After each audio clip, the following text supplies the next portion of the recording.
안녕하세요. 화탁지 TV의 화탁지입니다.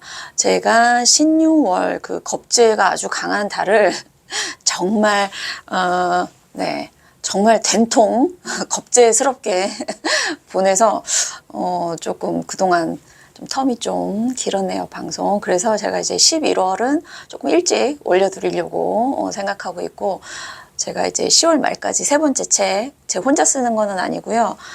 다른 분들하고 같이 공동집필로 해서 10월 말까지 책을 마감해야 되는 게 있는 이유도 있고, 그동안 이제, 자주 못 올려드린 것도 죄송해서, 이번 다음 달 11월 개해월에 대해서는 제가 조금 빨리 올려드리기로 했습니다. 이번 시간은 이제 개해월의 천간, 개수에 대해서 알아보는 시간을 갖도록 하겠습니다. 그 10천간 10개 중에 가장 막내고요.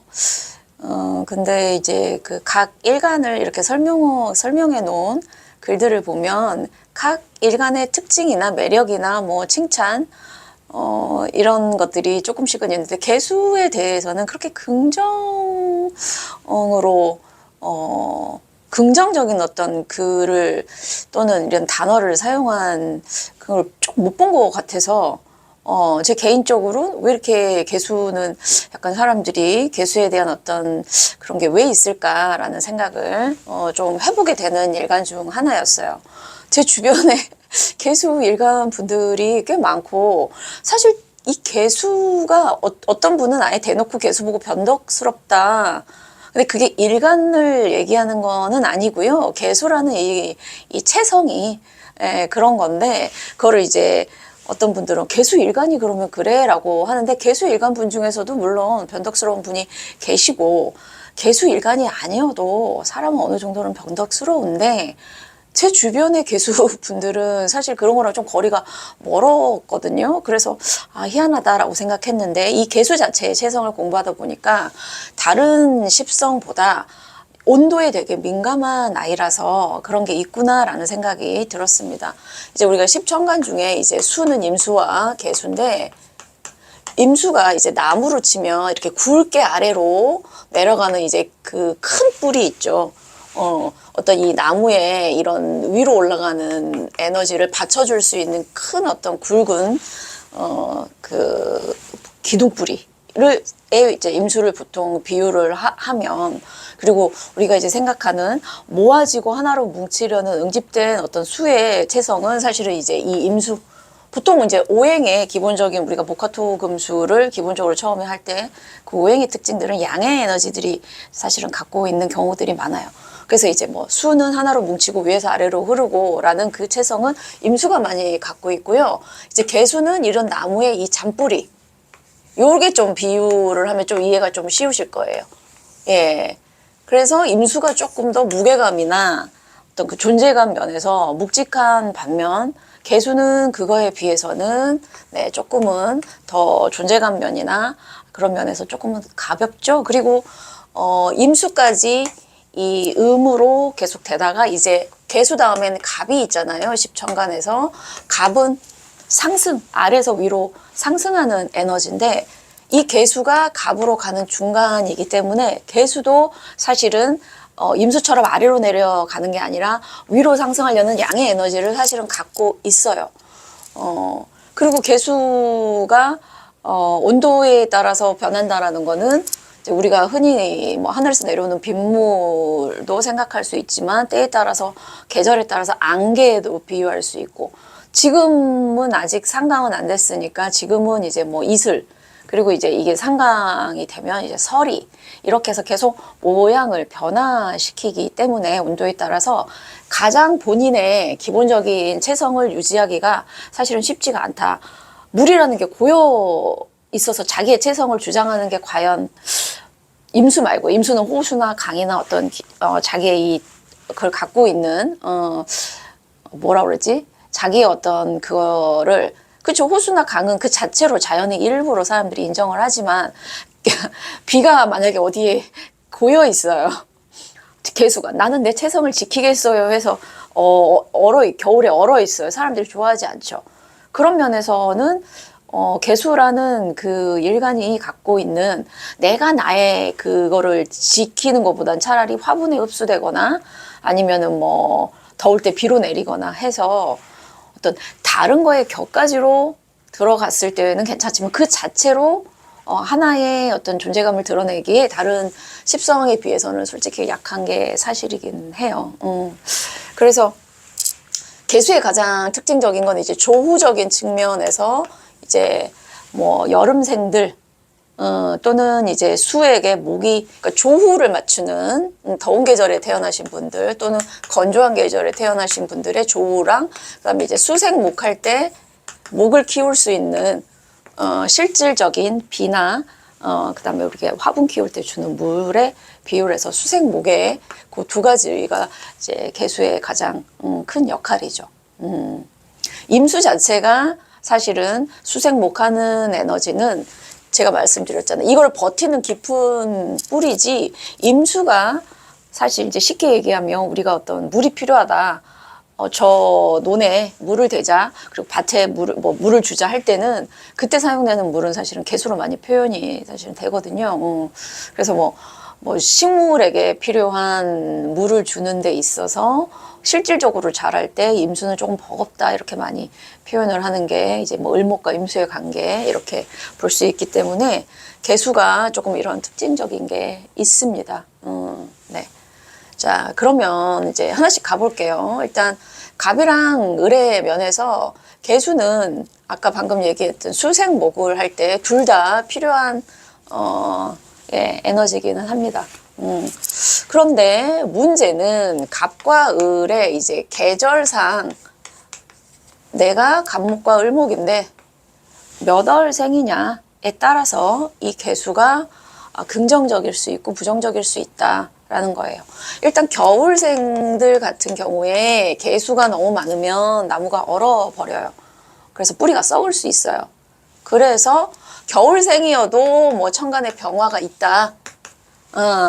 그러면은 개수가 괜찮지만 병화도 없고 기존의 개수나 임수가 너무 많다. 이런데 뭐 운에서 개수가 또 들어온다. 이러면 바람직하지 않다. 너무 추울 때 비 내리면요. 그 비가 다 얼기 때문에. 그래서 수랑 목에 있어서 필요한 존재긴 합니다. 더군다나 이 두 일간이 봄, 여름생, 특히 여름생일 경우에는 많이 필요하죠. 그런데 겨울생 같은 경우 병화가 없으면 얼릴 수 있다. 이렇게 되고요. 아주 더운 여름 아니고 개수가 나무를 키울 때는 기본적으로 병화가 있어야 좋다라는 게 이제 대부분의 고전에 나와 있습니다. 그리고 특히 이제 을목 같은 경우에는 개수가 편인이기는 하지만 임수보다는 훨씬 더 인성에 나를 도와주거나 도움을 받는다라는 걸 더 잘 느낄 수 있는 거는 음하고 음의 연결성. 임수는 너무 크기 때문에 을목이 받아들이기에는 이 체급이 맞지 않는다라고 제가 이제 설명드린 적이 있는데 그런 측면에서는 을목은 이 개수가 너무 차갑지만 않으면 사실은 이제 지금 계절부터 을목은 사실은 개수가 버겁기는 합니다만 을목사주에 병화가 있다 그러면은 괜찮다 이렇게 생각하시면 될 것 같아요. 자, 병화랑 개수 면에서는요. 병화 입장에서는 병화의 빛을 더 많이 퍼지게 해서 병화의 효용성을 잘 쓸 수 있는 거는 사실은 임수고요. 이제 개수가 오면 약간 이제 햇빛이 뭐 좋은 비유로 여름에 햇빛 쨍할 때 개수가 뭐 소나기가 조금 오면 햇빛이 가려지기는 하지만 병화는 뭐 이런 거에 꺼질 수 있는 그런 에너지는 아니기 때문에 꺼지지는 않는데 빛이 좀 가려진다. 그렇지만 이제 우리가 한여름에 소나기나 이렇게 내렸을 때 조금 온도를 좀 시원하게 하는 측면은 있잖아요. 병화 입장에서는 내 빛을 가리니까 별로지만 하지만 개수 입장에서는 아주 더운 계절 바짝바짝 마르는 계절 아니고는 병화가 있어서 본인의 온도를 살짝 따뜻하게 해주는 거. 원래는 수의 체성은 차갑거든요. 예, 개수 입장에선 병화가 좀 괜찮은데 사실은 병화 입장에선 개수는 조금 껄끄러운 그렇게 많이 보고 있습니다. 하지만 우리가 사주를 놓고 볼 때 일간하고 두 가지 관계만 보는 게 아니라 또 뭐 병화에게 정화라는 겁재가 영 별로면 이 개수가 또 이 겁재를 꺼버릴 수 있기 때문에 이런 관계성, 전체 본인 사주 안에서의 관계성으로 어떤 분에게는 정말 병화 딱 봤을 때 아, 개수 없었으면 좋겠다, 저 병화 일간에는. 그런데 옆에 겁재가 붙어 있을 때는 차라리 얘가 얘를 꺼줘서 그렇게 역할은 할 수 있죠. 그래서 이제 사주 구성에 따라서 쓸모가 있을 경우 있고 없을 경우도 있습니다. 하지만 이제 개수의 체성이 좀 쉽게 변할 수 있는 그런 특징이 있기 때문에 각 일간이 이 개수를 어떤 십성으로 갖느냐에 따라서 그 십성의 성격이 좀 변화무쌍하다, 이런 건 조금. 그래서 병화가 만약에 정관 개수를 갖고 있다, 그러면 이 정관이 변화무쌍하다. 그럼 정관이 뭐냐에 따라서 좀 안정되거나 고정된 게 아니고 변화무쌍하다, 또는 본인의 가치관이 좀 변화무쌍하다, 뭔가 결정을 하고 자꾸 변덕을 부린다, 뭐 사실 이렇게도 볼 수 있는 거예요. 네. 그다음에 정화에게는 사실 이제 음일간에게는 이제 편관이잖아요. 음일간에게는 편관이 가장 무서운 존재긴 한데 이 기토 빼고는요, 기토는 을목이 편관이어도 토랑 목의 관계는 네, 그거 빼고는 사실은 이 정화에게는 개수가 극도의 이제 자기의 존재 자체를 꺼버릴 수 있는 그런 존재인데, 근데 뭐 기토의 정화에게 기토나 무토가 옆에 있으면 얘를 좀 이렇게 극해버리거나 얘랑 합해버려서 또 이거는 달라요. 하지만 개인적으로 정화는 개수가 오면 불편하고 본인의 그 존재감에 두려움을 느끼고, 사실 그리고 정계충, 화와 불에 이렇게 충이 붙어 있으신 분들은 약간 그 물하고 불의 충돌도 약간 귀문 관살처럼 정신적인 어떤 그런 현상들을 갖고 와요. 그러니까 순간적인 번뜩임, 뭐 그 어떤 기감이 발달되거나 아니면은 그 머리가 빨리 돌아가거나 어떤 이렇게 빨리 캐치하는 그런 거는 사실은 있을 수는 있어요. 하지만은 이제 그 뭐랄까 불안함이 또 있기 때문에 귀문의 단점이 정서적으로 좀 불안한 거 있잖아요. 요런 것도 사실은 있어요. 그래서 정화 옆에 바로 개수가 붙어 있어서 보면은 그런 현상들이 조금, 귀문이 없는데 귀문과 비슷한 현상들이 나타날 수 있다. 자, 무토와 개수는 무게합을 하죠. 무게합을 한다고 해서 반드시 이 무토와 개수의 합을 좋게만 볼 것이냐, 그거는 아니에요. 네. 이 무토 입장에서 사실은 이 무토가 무토로서 어떤 쓸모가 있어야 되는 사주에 개수가 와버려서 이 무토의 체성을 화로 바꿔버린단 말이에요. 예. 물론 다행히도 화토는 12운성이 같아서 화토동법으로 보기도 하기 때문에 뭐 무게합화하면 병화의 에너지를 갖고 오기는 하는데, 문제는 너무 건조한 무토가 개수가 와서 시켜주나 했더니 합을 해서 화로 가면요, 오히려 오지 않는 만은 못하다, 이렇게 될 수도 있습니다. 예. 그리고 무게합을 이제 무정지엽이라고 하는 이유는, 화라는 것은 그냥 활활 타는 화가 아니라 이때의 화는 그냥 뭐 더운 땅에 비가 싹 내려서 순간적으로 이렇게 우리가 여름에 더울 때 땅에서 훅 하고 이렇게 열기가 쑥 올라오는 그런 거 있죠. 오래 지속되지 않기 때문에 사실은 무게합이 조금 무정하다, 이렇게 얘기를 사실은 하더라고요. 왜냐면 그 존재의 합이 뭐 을경합은 금으로 가서 어떤 오래 되는 게 있고, 임정합은 사실은 그 목이라는 새로운 걸 탄생시키고, 그 다음에 갑기합도 토라는 어떤 그 모양이 이렇게 안정된 구조, 그리고 병신합도 수라는 어느 정도의 그 체성을 만드는 데 수는 또 응집하는, 화는 가볍고 날아가 버리는 그런 거기 때문에 그렇지 않을까라는 생각을 해봅니다. 왜 무정지합인지 설명이 고전에서는 이렇게 타당하게 사실은 이 무정지합은 유정지합의 반대로 임정합과의 반대로 사실은 나오는데, 임정은 합을 해서 목이라는 어떤 새로운 에너지를 만들어내잖아요. 그래서 유정하다고 하는데 그 반대의 무정 지압으로 해석하는 게 가장 낫지 않을까? 그렇게 생각하고요. 자, 기토는 기본적으로 채석이 조금 습하죠? 물론 이제 여름에 태어난 기토는 건조할 수 있어요. 그러니까 월이 중요한 거예요. 근데 기본적으로 습해서 어느 정도 습기를 가지고 있다고 하는데 그래도 여기다가 뭔가 농사를 지어야 되는 측면에서 기본적으로 이제 좀 습기를 머금어야 되는 기토에게 개수는 어느 정도는 필요한 요소기는 합니다. 그래서 특히 건조한 기토에게는 임수보다는 개수가 훨씬 좋고,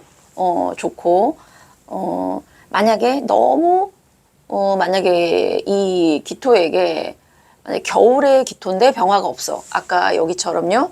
겨울에 기토는 얼어 있잖아요. 찬데 병화가 없는데 개수가 또 온다. 그러면 땅이 얼어버리는 그게 있기 때문에 그땐 별로예요. 그래서 무조건 기토에겐 개수가 좋아라고 할 수 없어요. 네, 뭐든지 전제 조건이나 그 추가적인 요소가 들어가야지만 좋거나 나쁘거나 할 수 있습니다. 네. 자, 경금과 개수를 볼게요. 아유, 제가 이 개수 얘기할 때마다 제가 경금인데 개수가 있어서 늘 안 좋은 얘기만 너무 많이 들려가지고 이게 좋게 사용될 수는 없나라는 생각을 제가 자꾸 이렇게 짱구를 굴려보게 되거든요. 자, 아까 병화와 개수와의 관계도 이 일간과 얘만 봤을 때는 빛을 가리잖아요. 경금과 개수 이 둘만 관계를 봤을 때도 사실은 경금의 에너지를 개수가 약화시킨다. 물론 이제 금생수니까 금액에서 수가 빠져나가니 약해지는 건 당연하지 않냐라고 하는데 경금이 임수를 만날 때랑 개수를 만날 때랑 차이가 있다라는 거죠. 그러니까 임수를 만나면 내 에너지가 빠지긴 하지만 이 임수가 또 경금을 또 씻어주기 때문에 금은 또 수기가 적절히 있어야 갈라지지 않고 단단함을 유지해요. 근데 얘는 씻어주는 역할이 아니라 얘를 부식시키는 역할을 하기 때문에 좀 안 좋다 이런 얘기를 하는데 자, 그러면 저처럼 경금의 개수가 있으신 분들 이 개수가 좋게 사용되는 건 뭘까요? 라고 했을 때 저 같은 경우에는 개수 옆에 갑이 있어요. 그러니까 저는 제 경금은 조금 얘 때문에 약해지지만 이 개수를 수생목할 수 있어서 이 목으로 바로 그냥 수의 에너지를 써버리는 쪽으로 사용하고 있고 지금 대운에 무토가 들어와서 이 개수를 합을 해서 화의 에너지인 병화로 가기 때문에 저는 오히려 이 개수를 더 잘 쓸 수 있는 요소가 되지 않나 싶어요. 이것도 사실은 운에서 이렇게 와줬기 때문에 감사한 거지만 제가 이제 개인적으로 사주를 봤을 때 경금의 개수 있는 분들이 개수가 임수는 조금 뭐냐면 이 땅에 있는 물이고 얘는 위에 있는 물이거든요. 그리고 이 개수의 영향력이 뭐 달나라까지 간다 할 정도로 얘가 한번 퍼지면 엄청나게 이 수증기처럼 쫙 퍼질 수 있는데 한마디로 개수는 현실성이 좀 약해요. 임수는 땅에서 이제 굽이굽이 흐르는 그리고 큰 유통의 어떤 그런 에너지이기 때문에 임수가 조금 더 현실적인 감각이 있다면 이제 경금의 개수가 있으신 분들은 좀 좋게 얘기하면 현학적, 나쁘게 얘기하면 약간 꿈을 쫓는 이상가, 몽상가의 스타일인 거예요. 하지만 요즘 같은 시대에는 이 개수를 또 잘 활용해서 본인만의 어떤 걸 할 수 있는 시대이기 때문에 저는 해석을 조금 긍정적으로 해보는 편인데 만약에 경금의 개수가 있으신 분들에게 한마디 조언을 드리자면 본인이 너무 허황된 거를 쫓지 않나 라고 한 번씩은 체크해 볼 필요가 있고 주변에 임수가 있으신 분들의 조언을 들으셔라라고 권해드려요. 네. 자, 신금과 개수를 보겠습니다. 신금 입장에서는 신금도 사실은 개수를 그닥이라고 하더라고요. 물론 개수 입장에서는 경금보다는 신금이 본인을 생해주는 걸 좋아해요. 확실히 개수는 신금이 들어오면 강해진다라는 걸 제가 느꼈어요. 네. 신유월에 저의 개수 상관이 엄청 발달되더라고요. 상관이 막 비판하는 거, 막 뭐에 대해서 막 이렇게 부조리나 이런 거를 막 이렇게 파헤치거나 이런 게 보이는 건데, 그 신월에 엄청나게 막 그런 것들이 보여가지고, 이것도 영향이 있나 보다라고 생각을 했는데, 근데 사실, 경금이나 신금이나 임수를 더 긍정적으로 생각하는 게, 고전에는 거의 그렇게 나와 있고, 근데 생각해 보세요. 고전에는 직업군, 그때 당시 고전이 나왔을 때는 직업군이라는 거는 이 주로 뭐 정관에 해당되고 정인에 해당되고 주로 이제 정정 쪽에 해당돼서 사회가 그렇게 막 다변화되지 않았던 시기에서의 그런 측면이에요. 딱 정해진 거 해야 되고, 그다음에 그렇게 막 자기만의 독창적인 어떤 거를 펴가면서 살기에는 조금은 약간, 그리고 더군다나 명리라는 게 동양 사회에서 발달된 학문이기 때문에 동양은 어떤 그 개인보다는 집단의 그런 걸 더 중시하잖아요. 그런데 여기 개수라는 거는 현학적이고 몽상적이고 이게 통했을 리가 없기 때문에 저는 조금 다르게 봐요. 신금에게 개수가 있으신 분들도 사실은 조금 그런 측면이 나오기는 합니다. 하지만 방금 제가 경금에서 말씀드렸듯이 이 개수를 수생목할지 아니면 토락 그거를 할지 뭐 여러 측면에서 사용할 수 있기 때문에 무조건 부정적으로 볼 수는 없다. 그러면 신금에 임수가 있는 분들은 모두 잘 되냐? 아니에요. 네, 아닙니다. 그렇게 단편적으로 보시는 거는 아니란 생각이 듭니다. 네. 그리고 임수와 개수를 얘기를 할게요. 사실은 개수 입장에서는 신금이 생해 주는 거 좋고 하지만 이 개수라는 거는 결국 어디서 왔어요? 이 개수의 수원지는 임수거든요. 네. 그래서 임수랑 개수랑 봤을 때 임수는 개수가 있어야 임수의 그걸 더 잘 쓴다 이런 얘기 있고 또 개수는 임수가 있어야 본인의 어떤 수원지 든든함이 있다 이렇게도 사실은 보는데 사실은 뭐 임수에게 개수가 필요할 때도 있고 아닐 때도 있어요. 이거는 또 월별마다 달라요. 근데 개수는 아까도 말씀드렸지만 개수가 너무 많이 허공을 떠돌 수 있는 약간 추상적이고 현학적인 그런 측면이 있기 때문에 임수가 있으면 현실성의 어떤 중심을 잡아줄 수 있는 그런 역할은 하지 않나. 그리고 또 어디인가에서는 이제 우리가 이제 일간별로 이렇게 살다가 신금에서가 지상에서의 삶이 끝나면 여기서부터 이제 죽음에 들어가거든요. 죽음에 들어가면서 임수가 그 새로운 윤회, 새로운 어떤 그 삶에 있어서의 정신을 좌우하고 얘가 몸이라는 거예요.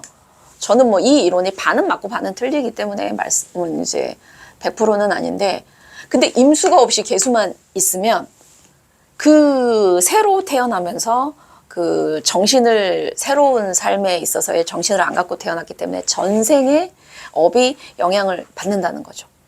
몸만 있기 때문에. 예.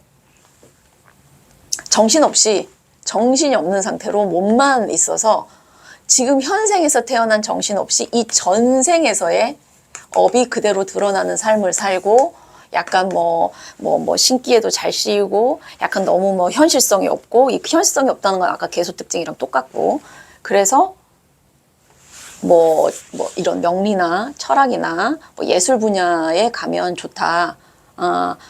제가 봤을 때 60%, 70%를 좀 맞는 측면이 사실은 좀 있는 것 같습니다. 그거는 어떻게 그 확인을 다 해볼 수가 없는 측면이고 또 그래서 저는 은근히 그게 재밌기는 했어요.